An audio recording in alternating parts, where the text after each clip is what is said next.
Well, Bob and Robin, the White House told us that the president will offer an agenda to Congress, which of course may or may not enact it.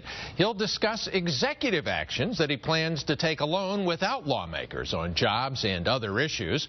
Republican critics fear that it could include new job-killing taxes. The setting of the speech tomorrow was the site of a famous debate between Stephen Douglas and Abraham Lincoln, and Mr. Obama, a Lincoln buff, believes this is one of his favorite spots in Illinois. It has been about 6 months now since you sent me to Washington as your United States Senator.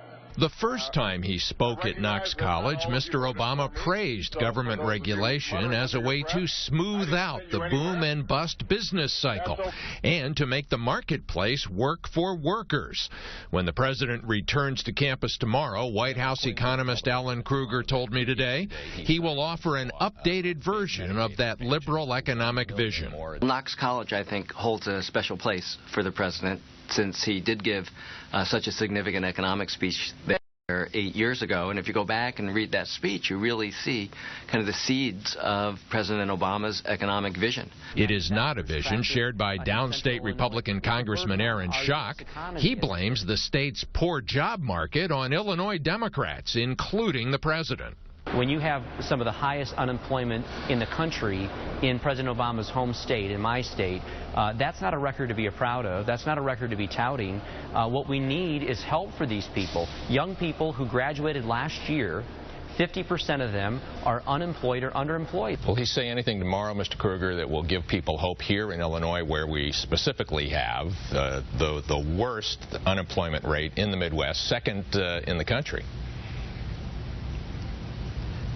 I think the president will give hope to people in Illinois and the country as a whole. I think his vision is the right vision for the economic forces that the country is facing right now.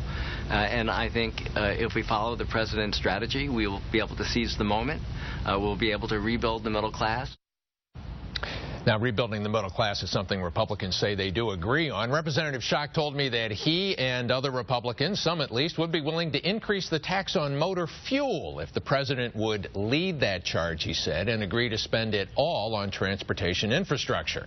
But Schock said the GOP would go to court if necessary to fight anything resembling a carbon tax. Schock said he fears the president may try to do something like that, and he says it would kill coal mining jobs in his downstate district. Bob. Mike, listen to one of our skeptical Facebook friends. This is from Mary Jo. Quit wasting taxpayer money with all the gallivanting around the world, spitting the same meaningless words.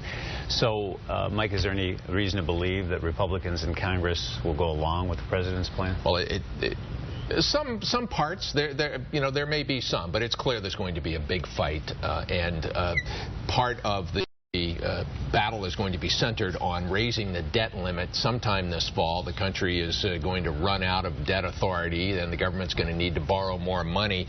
And Aaron Schock said, for example, that Republicans are going to cut the reimbursement rate for Obamacare. Governor Quinn yesterday signed that, and tomorrow at Knox College he's going to tell the president we signed a big expansion of Medicaid. The law promises 100% of it's going to be paid for the next 3 years. Congressman Schock says no way that funding for Obamacare is going to be cut. He promises Republicans are going to force big cuts.